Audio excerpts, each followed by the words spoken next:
Students, welcome back to our another lecture. આજના લેક્ચરમાં માનવ આંખની જરૂરી રેખાકૃતિ દોરી અને એનું વર્ણન આપણે સમજવાના છીએ. આકૃતિમાં તમે જોઈ શકો છો કે માનવ આંખ છે એ કુદરત તરફથી મળેલું શ્રેષ્ઠ પ્રકાશીય ઉપકરણ છે, જેની રચના આપણે કેમેરા સાથે સરખાવી શકીએ કે કેમેરા જેવી રચના છે. તો પછી આપણે એની રચના અને તેના ભાગોનું વર્ણન સમજવાના છીએ.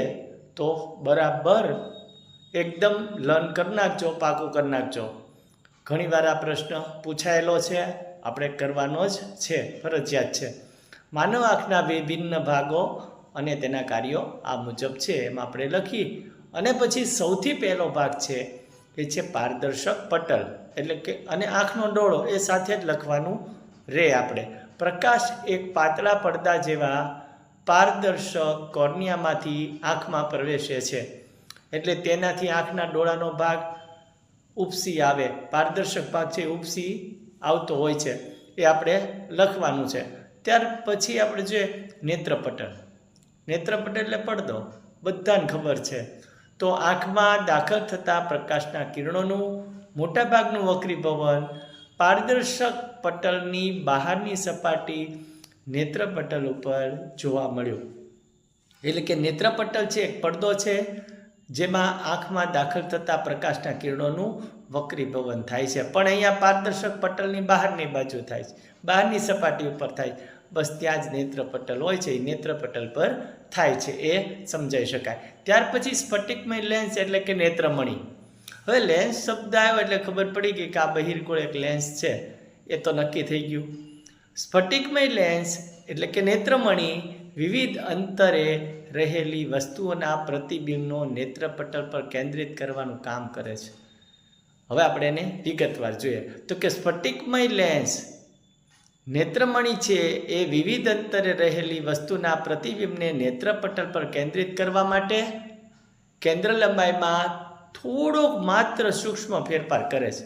એટલે કે રેસામય જેલી જેવી રચના એની જેવા પદાર્થો એમાં આવેલા છે. હવે કનનિકા. કનનિકા એટલે આઈરિસ, જેને કીકી સાથે જોડવાનું, બંને સાથે જ હોય, કનનિકા અને કીકી. તો કે પારદર્શક કોર્નિયાની પાછળની ભાગે કનનિકા આવેલી છે, જેને આઈરિસ પણ કહેવાય, તમને ખબર છે. તો એવો ઘેરા રંગનો સ્નાયુમય પડદો છે. સ્નાયુમય રચના, પણ ઘેરી એવી સ્નાયુમય પડદાની રચના છે, જે પારદર્શક એટલે કે કોર્નિયાની પાછળ આવેલી છે. કોર્નિયાની પાછળ આવેલી પારદર્શક ઘેરા રંગની અથવા ઘેરી રચના છે, જે સ્નાયુમય છે, પડદામય રચના, એ કનનિકા છે.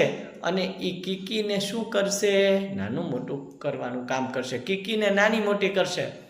એનો અર્થ એવો થયો કે કીકીમાં જે કીકી છે એની દ્વારા આંખમાં જે પ્રવેશે પ્રકાશ, એ પ્રકાશનું નિયમન કરવાનું કામ પણ તે કરે છે, એ તમે જાણી શક્યા, બરાબર. ત્યાર પછી સિલિયરી સ્નાયુઓ. નેત્રમણી અને તેના સ્થાનમાં જકડી રાખતા સ્નાયુમય બંધારણ એટલે કે સિલિયરી સ્નાયુઓ છે, એ શું કરશે? એ નેત્રમણી જે આંખનો લેન્સ છે એને જાડાઈમાં ફેરફાર કરશે. નેત્રમણી છે તો એની કેન્દ્ર લંબાઈમાં ફેરફાર કરશે, એની વક્રતામાં ફેરફાર કરશે, અને આવશ્યકતા મુજબ એમાં ફેરફાર કરે અને બદલાવે, એટલે આપણને વસ્તુનું જ્ઞાન થાય ને વસ્તુ દેખાય. આ નક્કી વાત છે, બરાબર. આ સીધું સરળ છે. હવે છઠ્ઠો ભાગ છે આંખ દ્વારા વસ્તુને મૂળ સ્વરૂપે જોવા પ્રકાશીય ચેતાઓ હોય અને નેત્રપટલ પણ હોય. તો એ બંને કંઈક વિશિષ્ટ કાર્ય કરે છે. એને સ્પેશિયલ આપણે કોઈ રીઝનથી સમજાવવાનું કે આ ખરેખર અલગ અને અગત્યની વસ્તુ છે, જેમાં મૂળ સ્વરૂપમાં પ્રકાશીય ચેતાઓ કામ કરે છે, નેત્રપટલ એની સાથે જોડાય છે. આંખનો લેન્સ નેત્રપટલ પર વસ્તુનું વાસ્તવિક અને ઉલટું પ્રતિબિંબ રચે છે, આપણે જાણીએ છીએ. એટલે નેત્રપટલ છે કેવો છે? તો બધા સ્ટુડન્ટને ખબર છે કે નેત્રપટલ એક નાજુક પડદો છે, એમાં તો કંઈ શક પડે એવું છે નહીં, બધું સરળ છે. નેત્રપટલ અત્યંત નાજુક પડદો છે, જે વિપુલ માત્રામાં પ્રકાશ સંવેદનશીલ કોષો ધરાવે છે. આ બધાને આ પણ યાદ હતું. તો આ 2 મુદ્દા તો પહેલાં આ જ લખી નાખવાના, બરોબર છે? ક્લિયર થઈ ગયું? હવે રોશની એટલે કે પ્રકાશ છે એની હાજરી, રોશનીની હાજરી, પ્રકાશની હાજરીથી આ પ્રકાશ સંવેદનશીલ કોષો સક્રિય બનવા લાગે અને વિદ્યુત સંદેશા ઉત્પન્ન કરે. જેવો પ્રકાશ પડશે આ કોષો ગ્રહણ કરશે અને વિદ્યુત સંદેશા ઉત્પન્ન કરશે, એટલે કે મેસેન્જર છે, મેસેજ ફેલાવે. તો અહીંયા આ પ્રકારની રચના વિદ્યુત સંદેશા દ્વારા થાય છે, એવો આપણને ખ્યાલ પડ્યો. આ વિદ્યુત સંદેશાઓ પ્રકાશીય ચેતા મારફત મગજને પહોંચી જાય, મગજ સુધી પહોંચે. પ્રકાશીય ચેતાઓ છે એની દ્વારા મગજ સુધી પહોંચાડે. મગજ આ સંદેશાનું અર્થઘટન કરે અને અંતે છેવટે શું થાય? આપણને તે વસ્તુ તેના મૂળ સ્વરૂપે આંખમાંથી જોઈ શકીએ, એટલે કે આંખ દ્વારા તે વસ્તુનું આપણને જ્ઞાન થઈ ગયું. તો આ પણ તમને યાદ રહી જાય એવું છે. તો આંખની રચના, એનું કાર્ય, એના ભાગોનું વર્ણન એ આપણે જોયું. ખૂબ અગત્યનો પ્રશ્ન આપણે સોલ્વ કર્યો.